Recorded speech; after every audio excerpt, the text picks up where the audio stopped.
Hello everyone, welcome back to my channel. This is Dina and today I am going to be giving you a year-end report for 2019 and plans for 2020. So let's talk about 2019. 2019 was a very good year as far as productivity for me, and it was also a great year of firsts. So I had new experiences. The first big new experience for me was School of Magical Stitches. This was a Facebook group that I joined, and I joined it because of all of the challenges that were encouraging us to put stitches into everything and anything.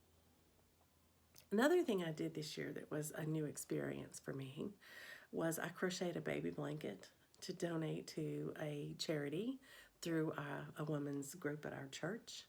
I had never crocheted before, and I was taught to crochet by a dear sweet lady who watches my channel and saw me struggling, and we did a virtual crochet lesson or two, and she got me through that blanket and I was able to turn it in. And so I'm very grateful. Thank you very much.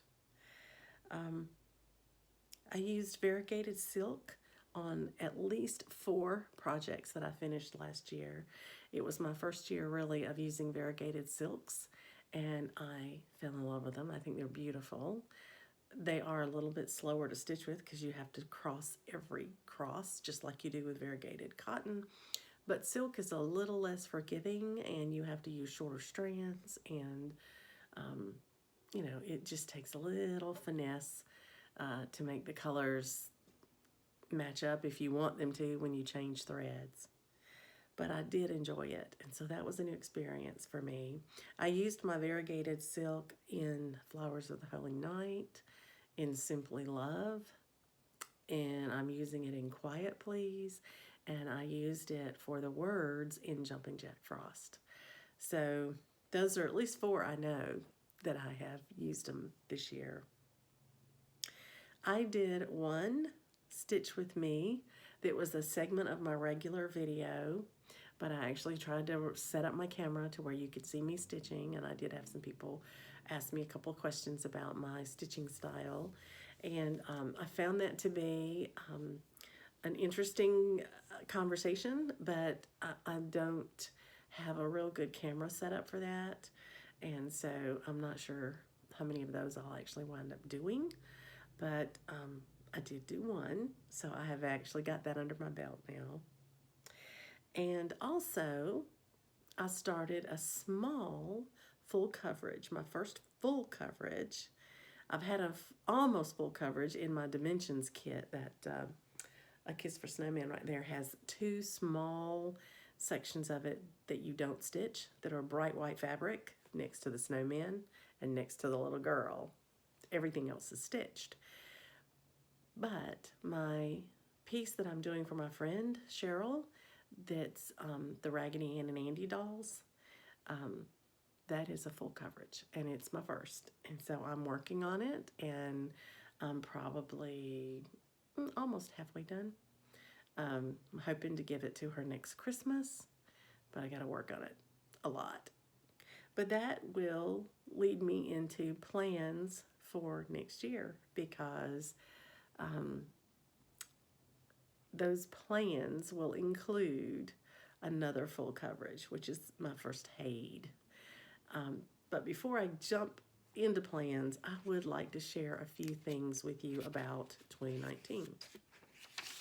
I went through and analyzed my record-keeping system just to see what all I had done last year. And I participated in 95 SALs. These are in Facebook groups such as Cross Stitch Finish Line, Stitch Mania, 24 Hours of Cross Stitch, Stitch from Stash. I didn't include in those 95 anything to do with School of Magical Stitches, because every week that was a stitch along. So it really, would have been a whole lot more. But these were stitch alongs that I actually found in other Facebook groups other than School of Magical Stitches that I've been participating in the past, and decided to continue doing that. I did analyze it per month, and you can see as I got more and more involved in School of Magical Stitches, the additional number of sales that I did diminished slightly each month, because I actually recorded that for myself. And I think my largest number in a month was 15, but toward the end of the year, it was more like 4 or 5. So in addition to School of Magical Stitches, and I didn't count Cheryl McKinney's group, those two were separate. I did, a few more. But those were fun. I enjoyed them.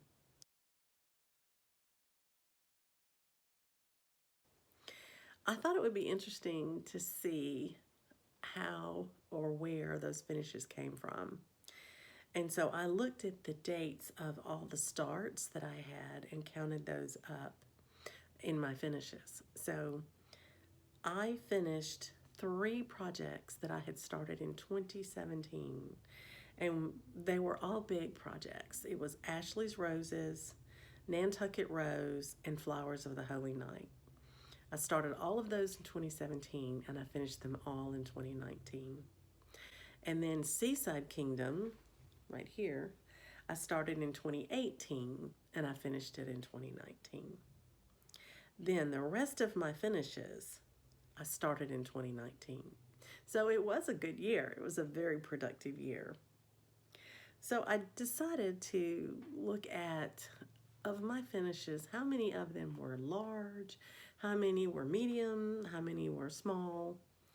And so I figured that a medium piece is somewhere between, I don't know, 50 and 60 stitches to 100. And over 100, you could count more toward the larger size. But I finished 9 smalls. And of those 9 smalls, I gifted 7 of them, or 77% of my finishes in that category were gifts for other people. Of my medium projects, I did 16 of what I would call medium projects. And I gifted only 4 of those, which was just a quarter of them, 25% of them. I want to tell you what I considered medium. My old Raggedy Ann that I did for my friend Cheryl. Halloween Tricks, the 2 little boys, if you'll recall. A Kiss for Snowman, because it's a dimensions kit. It's not easy. It wasn't a quick stitch. Witchy Washy, Count Twice, Stitch Once. Christmas Tea, right here. The Needle's Eye, which is over on my desk. Broderie à Paris. I'll Be Home, which is right here. Plum Pudding. This Is My Happy Place. Jumping Jack Frost. Raggedy Kids. I considered that a medium project because it was all beaded. And Mary Mouse. Of my large projects, I've told you about Ashley's Roses, Nantucket Rose, and Flowers of the Holy Night, and Seaside Kingdom, but I also finished the Amana Inspirations for my sister and Simply Love. And Simply Love is at the Framers right now. Now, what am I carrying over to 2020? Well, I'm carrying over one project that I started in 2018. It is my 12 Days by Jim Shore. I started it in October of 2018. So it's just 2 months over a year since I've been working on it. And I am probably 65-70% done on that. And I have 8 additional projects that I'm carrying over that I started in 2019. Now that does not include my chatelaine that is sort of sitting out there waiting for me to get ready to work on it, to bring it back into my current whips. And it doesn't count the Riolis kit that I was stitching on for my husband for their Japan trip, because I'm not sure they're going to get to go on that anytime soon, and I've put it off so I could stitch other things. So those aren't in my stats as far as my carryovers. So right now I have 9 active whips that I'm carrying forward.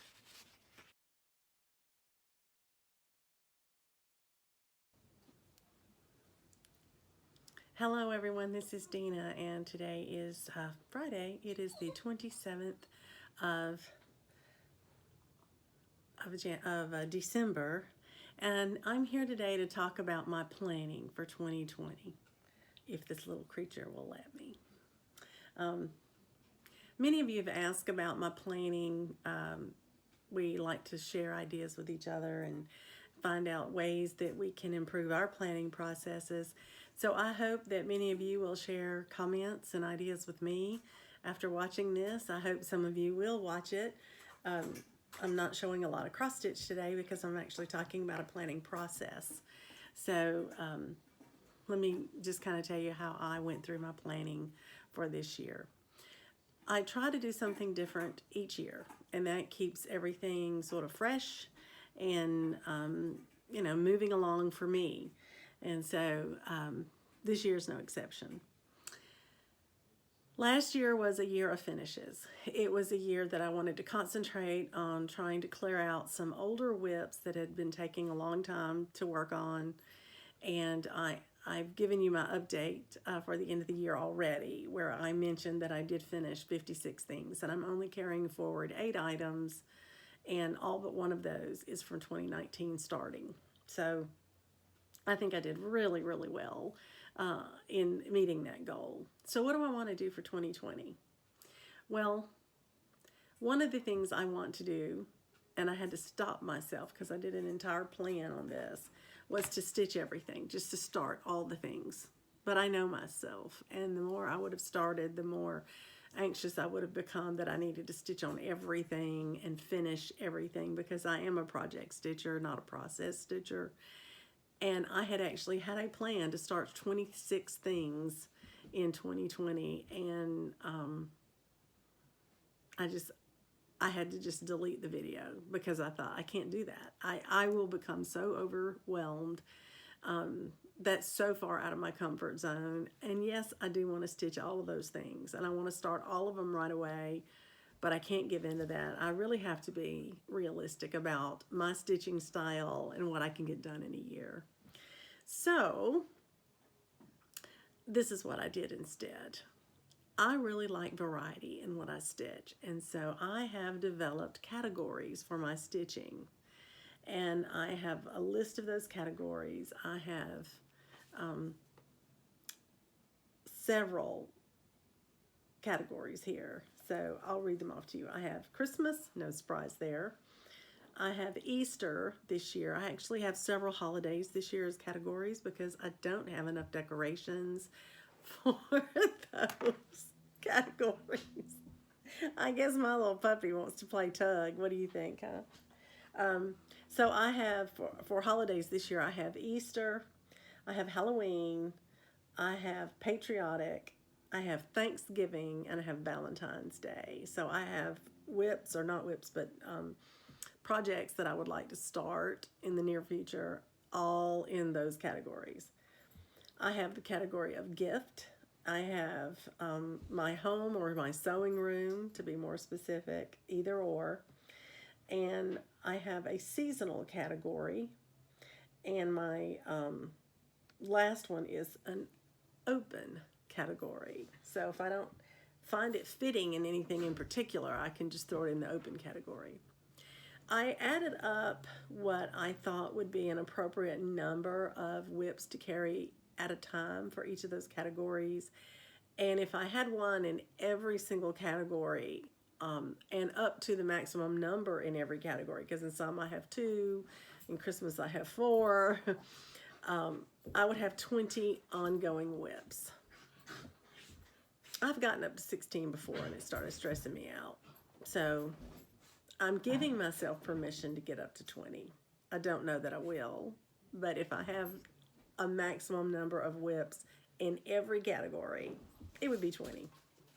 So what I did to get started, and I'll turn the camera around in a moment and show you this closer up, but I've been working on it even since this morning. But I've got a list of my stash on a spreadsheet.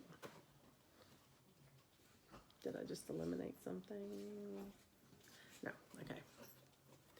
And I'll just quickly share this with you. I have the name of the project, the name of the designer, the stitch count, and I put the stitch count in there so that when I'm looking for fabric, it doesn't matter what count of fabric I like, I can figure out how much I need if I know the stitch count. And this keeps me from having to carry all my patterns with me. I just open this up and I've got it with me. And then I have the category, which I've added new to help me sort and to help me pick what my next new start will be. Once I pick a fabric, I have a column for fabric, and I have the colorway of it, what type of fabric it is, and the measurement of the fabric in there. And then I have a kit status, and in my kit status, I either say kitted, or it needs threads, or it needs threads and fabric. You know, whatever I need, that's what I put in there. And then the next column is very important. I've been updating it today, and it's called Proposed Start. That's the last one you see filled in. Not all of them have something by them because I haven't found a time to start everything yet. I won't be able to start everything I own in the next year. In the next 2 to 3, maybe. You know, in the next year. Another thing that I've done this year that's new is I have put my whips in my spreadsheet. And I have what category they're in. And then you'll see I have a month next to each one. I'm being summoned over here. And in that space, I intend to list the total number of hours that I've stitched on that project in that month. 1 second. Sorry about the interruption. Had to play a little tag. Anyway, what I wanted to tell you about, she's back again. This year when I got ready to do my planning, I decided in the end, after several attempts, that I would plan to have variety in my stitching. And the way to do that is why I created these categories, so that when I picked a new start, I would look at what categories I was already stitching something in, and I would choose a new start based on a category that wasn't already filled.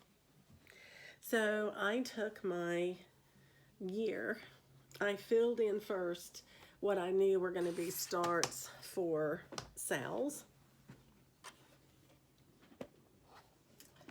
and then I just filled in what I wanted to plan for Stitch Mania, and then what I was going to do in Christmas stitching in July, which I intend to do this year, and then my Halloween start. So these are my planned starts. Instead of doing one a month, which is what I did last year, I decided to switch it up. And what I would plan on doing is for each new start that I pick, to try to pick one out of a category that I didn't already have the maximum number of whips going. So, for instance, I do have on here that I'm going to start my Haid New Year, New Start on January 1st. Well, I don't have any other planned new starts until May for Stitch Mania. So that means that I can really work on finishing up some current whips between January and the end of April. Or I can, as I finish each whip, I can then look in my categories and I could pull one of these forward that I've identified that I would like to start, maybe in Mania, and I could go ahead and get it started. And then that opens up another Mania slot for something in that category. Or if I just want to leave Mania alone, I can go look for my list of kitted projects. I can pull it out, and then I can just say, okay, in that category, I've got these items that I could start. Which one do I want to start now? And I thought it would be nice to do it that way, because then I can start smalls if what I'm working on are mostly medium and large. I can also vary those sizes of what I want to work on. So I'm going to just give you an overview. If everything goes according to plan, which we know plans change, but let's just say as of today, my plan for 2020 is that I'm going to start my Haid, a real snow job, for my New Year, New Start on the 1st. And then in May, from the 1st to the 31st, I'm going to work on the following new starts.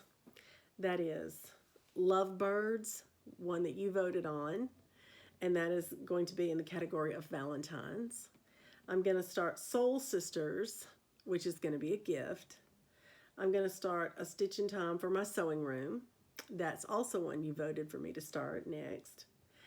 I'm going to start Gathering Eggs for Easter. And if you'll recall, about a year ago, I had you vote on Mirabilia, and Gathering Eggs won that category. And so I'm getting her in. And then Betsy Ross is going to be there for my Patriotic, and y'all voted for her as well. And then I've got a new one I want to get started, and it's in an open category. It's called the Dog, I call it Dog Square Block, but it's Block Party Wolf with hands-on design. And then for Christmas, I want to start a real small called Holy Night. It's a snapshot. It's a really small piece, but it's got the nativity on it. And then for seasonal, I want to do Freezing Season, which is my latest and greatest sled that I've purchased. And I think I showed it to you recently. I had to actually add it to my list of stash today because I didn't have it in there yet. That will be one of my, hopefully my mania start. And Thankful Owl. Then on June 15th, with a bunch of other people, I'll be starting my Mermaid by Teresa Wentzler. And then in July, I have a Christmas in July. Now hold on to your hat, because I am starting a lot of new things in July, much more so than Mania, actually, if I get to start it all. Now, that's a question. I may or I may not. I've got my Christmas whips thrown in there as well, and these are the whips that I think will still be around by then. So a new start would be Holy Night by Shepherd's Bush, and I would then work on the Nativity by Teresa Wentzler, and my Christmas Garden by Blackbird Designs. Then start another one, which is Christmas Sentiment by Stony Creek. And then 2 more whips, Giggles in the Snow and Crystal Christmas, both by Mirabilia. Then I would start the Santa Berry Pudding by Shepherd's Bush. Silent Night by Little House, or Classic Needleworks, I don't know which one it is. The Christmas Spool Tree by Sue Hillis, and the Stitcher's Days of Christmas by Sue Hillis. Then I would like to start one of the Christmas vintage ornaments that I have, and my Mirabilia, Oh Christmas Tree, and then Pointed Poinsettia by Little House Needleworks.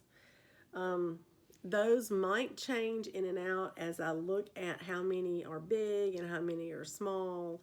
I'll refine that before Mania. But I just wanted to see how many Christmas new starts and whips that I have, and I wanted to get up to 20. August 14th is National Cross Stitch Day, and so my plan is to start Cross Stitch Nation on that day, and I'm hoping some of you might want to do that as well. But on August 14th, on National Cross Stitch Day, or World Cross Stitch Day, I'm sorry, it's World Cross Stitch Day. I bet y'all were screaming that at me. I'd like to start Cross Stitch Nation. And then in October, I would like to start another Halloween piece. I'm hoping to be finished with my current one that I'm working on from Glendon Place. But even if I'm not, I want to start Shakespeare's Fairies. I've been waiting to start it. I've had had it kitted up for Christmas last year, and I've still been waiting to get it started. So I'm working on Sleepy Hollow right now. I'm in a sale to do that one. I'm hoping that I get it done this year, but who knows? With all this stitching, all this new starts, I may not. Now let's talk about it. If I start that much new project content in 2020, what am I going to do with it? My plan is to use my categories to guide me. And I would take all of my whips first and put them in their category. And then for all those new starts I'm doing, I would fill in and pull one of those new starts forward to go in my rotation as I need one in that category. Now that's in a perfect world. You know, but that is a guideline for me, and that's something that I can work toward. And then that means that the whole year long, at the most, I would have at least one whip in each category that I wanted to stitch on this year. And by the end of the year, maybe I could have at least one finish in each of those categories. Wouldn't that be fun? That would be good. So that is my plan for 2020. I am stitching by categories, and that is something new. I have I've always tried to do that a little bit unofficially to help me have variety in my stitching, but I wasn't actually putting slots down on paper and saying to myself, pick one that fits in here so that you keep your variety going. And I'm going to try that this year. We'll see. We'll see how it goes. I'll give you updates as I go along. Thanks for letting me share my planning with you. I have a little video clip that I'll put now that just sort of shows you my spreadsheets as they're set up. Nothing fancy. I haven't connected them. I haven't automatically updated them. They don't update each other. They're just pages in a spreadsheet. I kept it very simple. Anyway, happy stitching. Happy New Year to all of you. And enjoy everything that you work on in this year. See you soon. Bye. Okay, I've had several questions about how I organize my stash and how I do my planning, and I thought that as part of this planning video, I would share a little bit of it with you. Not that you would want to copy it, just to explain how I do it. So not too long ago, back in June, this past year, I wanted to see exactly what I had in my stash, and I wanted to see what I needed to pick up at my retreats to help kit those pieces. And so I did a quick little spreadsheet just organizing my stash. And as you might be able to see, I'll get a little bit closer, hopefully you can read it. I have my project name and the designer, and then I actually put a stitch count on there because looking at different fabrics, I wanted to know exactly how many stitches I needed to account for in case I picked out either 28 or 32 or 36. So I just kept the stitch count rather than put the size or dimension, of what the finished product was like on the pattern. Then I can calculate it whenever I need it. And then I have categories for what my stitching falls into, because this year I'm trying to stitch in various categories for variety. And then once I purchase a fabric or I've identified a fabric in my stash for that project, I list it here so I don't use it for something else. And I go ahead usually and put that fabric in a project bag or a Ziploc bag or something with the pattern so that begins my kitting process. And then you'll see my kit status, which tells me what do I need. Is it fully kitted, or do I have to pull the DMC or purchase threads or beads, that sort of thing. And then I have a proposed start, a time that I think I'm going to start it. Now I just went in, I'm sorry, my dog is pulling at me and it's making the camera shake. Hold on. So just yesterday, I went through and updated the spreadsheet to put my proposed start dates in here based on my plans for 2020, which I will be sharing with you soon. But you can see here how some of these say Mania 2020. Some of them say Christmas in July, and then some of them have specific dates for stitch-alongs. So that is just what I consider my initial record keeping of what I have in my stash that I'm going to stitch or would like to stitch in the near future, either this year or next year, because not all of these have start dates, as you can see. And then as you travel across, I've got a place for further record keeping, the date I started it, the date I finished it, and any special notes. I don't know that I'll use those because I have a journal that I keep up for all my finishes, but I thought that this was a good way for me to kind of get a handle on what my plans were for the year. I do have the X Stitch app. I've just never populated it fully. And I'm used to working with spreadsheets more, so this just came natural to me. And that's what I did. You wouldn't even have to do it in a spreadsheet. You could just do it on a list if you wanted to. But this was how I began to capture the summary of all my planning that I was doing. So if you go to, I'm sorry for the camera shaking. I'm holding it with my hands because my stand isn't this tall. Then I have whips. This is my list of current whips, what category they fall into.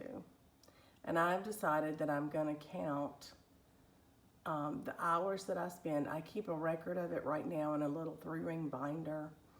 But I'm finding that doing the 24 hours of cross stitch monthly calendar, where I'm recording the number of stitches and the hours that I stitch, that there's no need for me to do that there and in a 3-ring binder. So this is going to become my permanent record, and I'll be able to do away with one of the little binders at my desk, and I can just put it on the calendar and then come at the end of the month and update the number total hours I've stitched on each of my current whips, and I can track them across the year and total them up if I want to.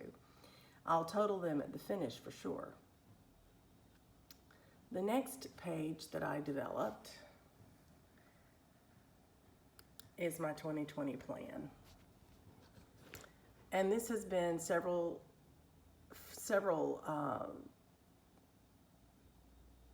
I guess you would call drafts.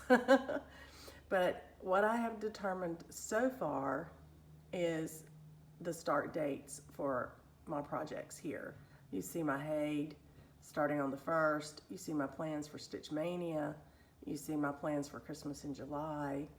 A new start every day. Don't know that that'll happen. I'm just saying this would be my best case scenario for getting everything started that I could possibly start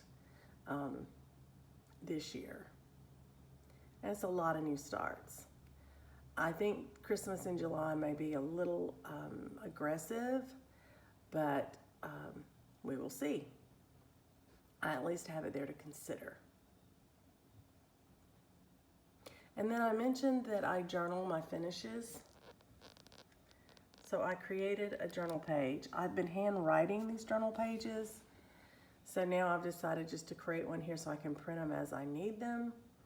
And this captures all of the information that I want to keep on each of my whips. And this helps because if I get questions on any of my future videos about a whip that has shown in the past, I can just open this up and read all about it.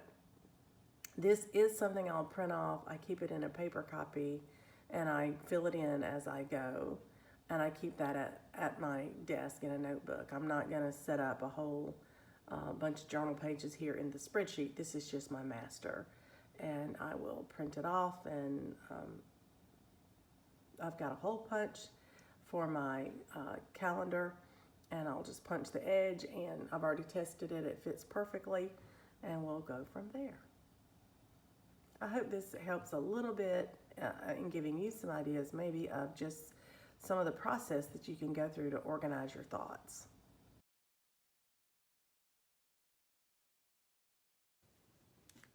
Hello everyone, this is Dina, and it is Saturday. It's the 28th of December, and I was able to get a little stitching done today, so I wanted to give you an update. I declared December Christmas stitching, and so I stitched on every whip I owned that was Christmas except one. And then this morning I got up and said, I can't miss one of them.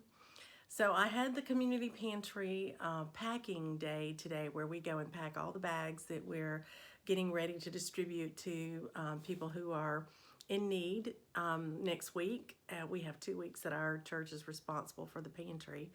And so I met my packing crew there today. My son helped tremendously today. And so we went to lunch, and then by the time I came home, my husband had some errands to run, so I was on puppy duty, and she and I played, and we went outside and had a wonderful time. So I didn't get to start stitching until much later today. So I don't have a whole lot of progress, but I do have some stitches in this piece. So enough that I want to go ahead and let you know I worked on it, and this completes me touching every single Christmas whip that I owned and starting Crystal Christmas in December. So this is the Nativity. This is my current Teresa Wentzler, and if you will recall, I had stitched down to about right here and hated it. It was on a terrible count of fabric. I couldn't see any of the detail. The faces looked distorted. All the detail was getting lost. I just didn't like it. And so I put it on a 28 count, and I believe this is a Monaco, because it's really nice and stiff and firm, kind of a thicker feel, and I think that's a Monaco, but it was a mystery fabric in my stash. I'm pretty sure it was Monaco. Anyway, it's crooked on my frame. Sorry about that. But this is what I've done tonight. I had about half of this gold box done. I had it from here to here, and that was all on this side. So I have finished the gold box. I've done all the border, the corners, and I've done the middle little circle fancy motif in the middle, and now I've just got the flowers on each corner to do, and I'll be equal to what I have over here. And then I'll have to make a decision. Am I going to do all the specialty flosses and beads as I go, and just make this a little bit looser, so put some quilt batting over it or something? I might do that, because I think this one would be absolutely beautiful if I did it in its entirety as I go to watch it form. And I enjoyed it. I enjoyed stitching on it today. I love the new fabric. I think it's going to be a much prettier and a much funner piece now that I've got it to where I can work on it. So this one's going back off the frame. I've got to straighten that. That's bothering me.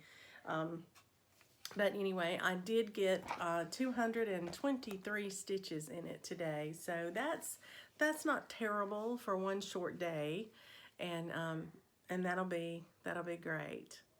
So what's left now is tomorrow we have church, and I'm hoping that I will be able to work a little bit on Winter Quaker. I was supposed to get that started this month on the 21st for a sal, and I have yet to get it started. So I really would like to start that if I can tomorrow. And then I will get everything ready for the 31st to start my Haid, because I will be stitching on it as much as I can on the 31st and the 1st. Because it's going to be my new year, new start. And I consider the 31st and 1st all of New Year's. Then there's a sal, I believe it's in Stitch Mania, that is full coverage on the 5th. And so I will put my Haid down for just a few days, and then I will work on it again on the 5th.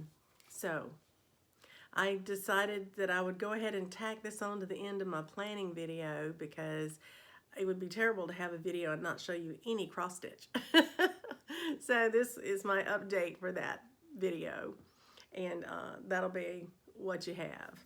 I also want to mention this, because it's been a while since I've shared it, but my blended flosses for Teresa Wentzler, I make a bobbin for, and I put my numbers, I think I've shared this before, but I put the lowest number first and then the high number behind it when it's a blend. And I take one length of what I would normally use, and I separate the 6 flosses. I pair them together, and I wrap them together in 6 different places. so that I can, when it calls for this blend, I just grab the bobbin and I take this off and I start using it. And when I use the last of the 6, before I put it up, I make my next bobbin of 6. And I will tell you, this time when I was working on this corner, there were 2 different large sections, three different large colors in here. All the golds and the dark purples. There was only one color I used that was a plain color. The others were all blends. And all I had to do was grab this, take my floss length off, and stitch. I didn't have to pull out 2 things and blend them. So before I start Mermaid in June, I will invest the time to do this again, because I've tried it on this one and it is great. It saves so much time. And since I bobbinate anyway, I would do that for all of my Teresa Wentzlers that have so many blended threads. Even if you don't bobbinate, you might want to make a bobbin for your blends and then put them, you know, either on your ring or in bags, however you store the rest of your floss, because it really, really saves time. I hope you guys have had a great month of stitching in the month of December. I know I have. I've enjoyed it immensely. Can't wait for January and all the new prompts and the new School of Magical Stitches to see how that's going to work out. And I started last night taking my calendar and marking the sales in my Facebook groups that have posted them already of what I want to participate in. So I'm beginning that process on my calendar, which I do every year. So I'm looking forward to the new year. I hope you are. And we will we'll continue the stitching journey as we go. Happy stitching. Good night.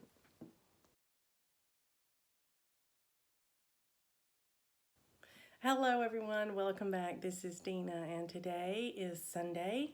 It is December 29th and I am thrilled to be able to come back and share a couple of quick things with you. I think I may have mentioned before that I had taken a couple of things to be framed at Hobby Lobby, and I was going to get them on New Year's Day. That is when they told me they would be ready. Well, much to my surprise, they called me yesterday and said that they were ready. So I was able, after going to the food pantry yesterday, to drive over to Hobby Lobby. My son just hung out and waited for me to go in and get my 2 pieces of framing. And then he and I had lunch together. So first I want to show you my beautiful piece that was stitched for me by my friend Glow. And she stitched mine and I stitched hers, and then we mailed them to each other. And so this is the piece called This Is My Happy Place, and it was stitched by my friend Glow for my sewing room. And I'm gonna have to move that light. Let me get it out of the way. There we go, because the glare was terrible. Here it is. Isn't that beautiful? It's such a light silvery gray fabric, and then it had the gray in the scissors as well. And this is the one that, as I was looking at it with the lady who was going to help me frame it at Hobby Lobby, she said, well, I don't want to pick out any one of those colors to mat because they all are beautiful and they all are so well balanced. So this is the one that I just picked out, this beautiful charcoal kind of gray frame with the silver shining on the raised portion of the frame. And it has little silver beading around the edging, which I think is just gorgeous, with the gray fabric and the gray scissors, and it just sets off this piece. Can't wait to put this up in my sewing room, and I thank you again, Glow, for such a beautiful piece. I'm gonna put that right there. Sorry for the close-up. The second piece that I had framed at Hobby Lobby was my Simply Love. And this is the one that I told you I got such a neat frame for. I went into Hobby Lobby looking for just a picture frame because I had measured and I thought I could frame this in a 12 by 12. And when I got over there, they had two 12 by 12s. Neither of those frames were what I wanted. One was a plain brown and one was a plain black, and that was it. There was nothing fancy, nothing pretty, nothing decorative. They looked similar to a frame you put your diploma in or something. So that's not what I wanted. And so I walked over to the custom framing area because I knew I had to get my This Is My Happy Place framed.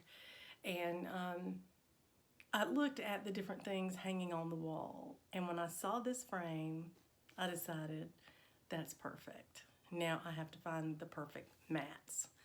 And so we did a few trial and errors, and then we found it. And I'm very happy with it. I hope you like it. So this is my Simply Love, fully framed. Back up where you can see it. I apologize for all the reflection, but it is nighttime. There's not much I can do about the overhead light. I think it's centered up beautifully. And now I wanted to show you a little bit of close-up about the frame. This frame has a gorgeous metallic edge, almost a smoky color, and then it's got this inset in here that has that reddish pink, almost a mauve or purpley pink, which is perfect with this piece. And then the mat is a linen mat.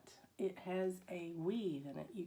I'm not sure you can see it, but I can see it with the naked eye. And then I got the blue second mat.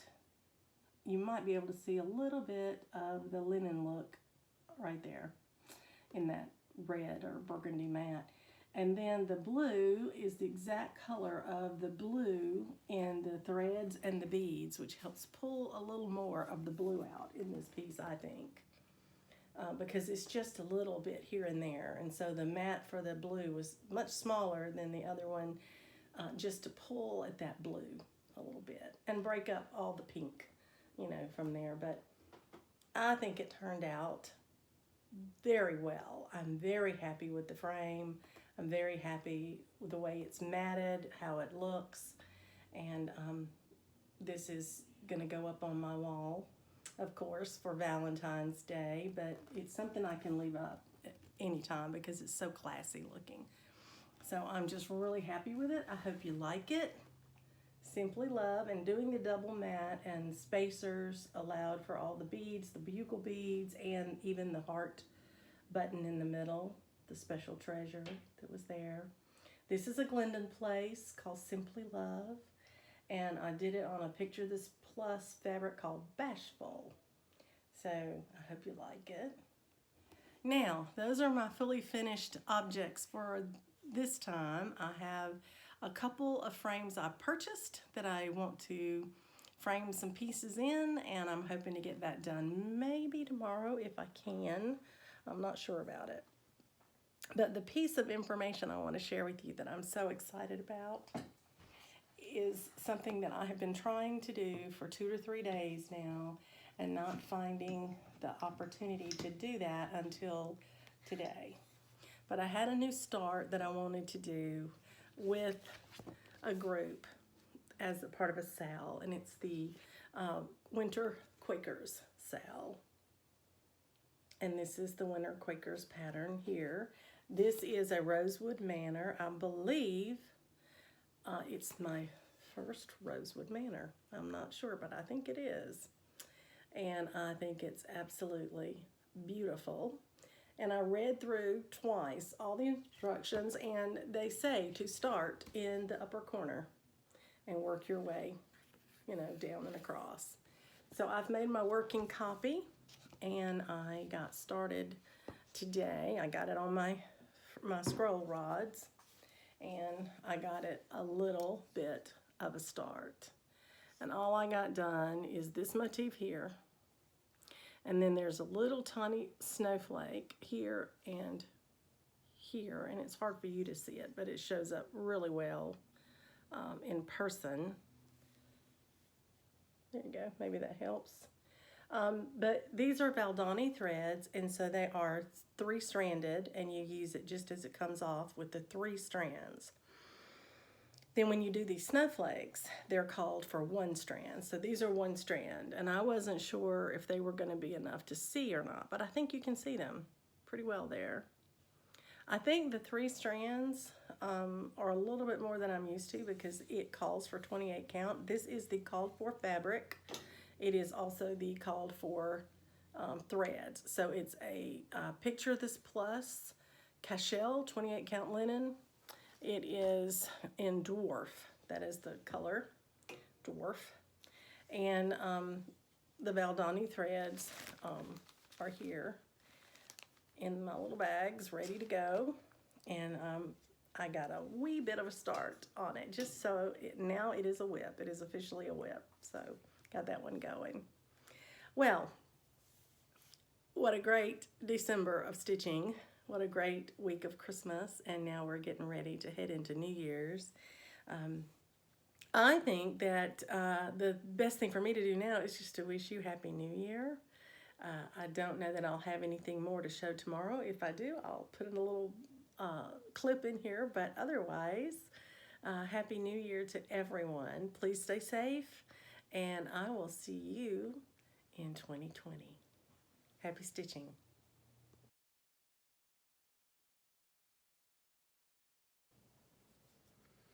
Hello and welcome back. This is Dina, and I just want to wish you a Happy New Year. Today is New Year's Eve.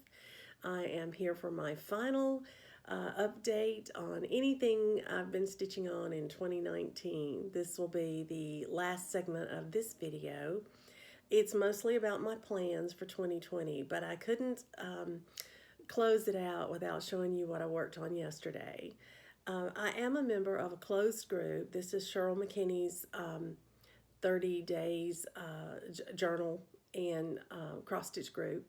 But I hope you don't mind if I still tell you about what I'm working on and share my work with you. We had a prompt this week for stitching through the decades, and we were to do research on each of the decades that Cheryl had picked, and the first one is the 20s. And what we were to do was to find an event or something that happened during that decade that we felt would tie in with one of the whips that we were working on. And so as I was reviewing all the significant events of the 1920s, doing a little search this past weekend, I found that there was a trend in the 1920s for more and more people to move into urban areas. They were leaving the rural communities and they were moving into the urban communities. And I decided to stitch on my little neighborhood, my little house, as a result of that, because as I stitch it, I'm adding more and more houses, more and more families to my neighborhood. So I thought, well, this is what I was stitching to represent my new home in my new neighborhood, so that will work, I think, very well. So this is my progress on Little House Neighborhood. And what I did, in case you don't remember, I had part of this border stitched to about right here with the line down to here. I didn't have anything over here. So I finished this side completely, and I finished this side completely down to the same point on the chart, which is the beginning of the next row. So the next time I work on this, I will roll it up and I'll start working on this row here. So you won't even be able to see all of it the next time that I work on it. I'm very excited about that and feel like it's going very well. I really like it on this fabric, especially now that I can see the whole row. I think it looks great. So I'll put this away for now, and I'll post it in my Facebook group, and I will move on to my next prompt, and I'll tell you about that when I do. I also wanted to mention that I received a wonderful Christmas present from my sister Stephanie, several of them in fact, but one in particular I wanted to share with you. So let me put this down and get that and show it to you. My sister and I generally give each other a few presents. We pick a number, and typically we will have kind of a substantial gift and then just a few things to go with it. And we pick a theme each year. We don't know what each other's themes are. That's just part of the surprise. So this year, my sister's theme for me was comfort and joy. So everything that she was going to give to me, she wanted it to be something that would bring me comfort or joy. And she found this tin that actually said comfort and joy. Look at this. Is this precious? I love it. And I have the lid popped off a little bit so I can open it real quick, because this was how she wrapped the present that told me what my theme was. This was a big hint. And the thing that I opened up and found was this beautiful hand towel. Comfort and joy. Now, the reason I wanted to share this with you is that she had this custom made for me. She has found a lady that does custom embroidery, and she does it on multiple mediums. You know, this is a hand towel. She does it on blankets and shirts and all kinds of things. And she has a card that comes with each thing, and I want to share that with you. This is her information as far as her website and that sort of stuff. She even has the care instructions printed on the card. But it is by a thread embroidery, and she's at www.byathreadembroidery.com. And I just think her work is impeccable, and I wanted to let you know about her in case you're looking to have anything custom embroidered. But look how wonderfully clean her lines are. I just really, really like it. And I know she personally designed this, you know, putting it together on her equipment. So if you're looking for someone to do some embroidery for you, I highly recommend her just based on how her work looks. And I told my sister Stephanie I wanted to shout her out because I was so impressed with her work. Okay, I'm going to let you get on with your stitching, with your festivities for the day. I'm going to go edit this and see if I can't get it up today so that you can have it on New Year's Eve, because I would love to wish you Happy New Year on New Year's Eve. Happy stitching, everyone, especially in the year 2020. Goodbye.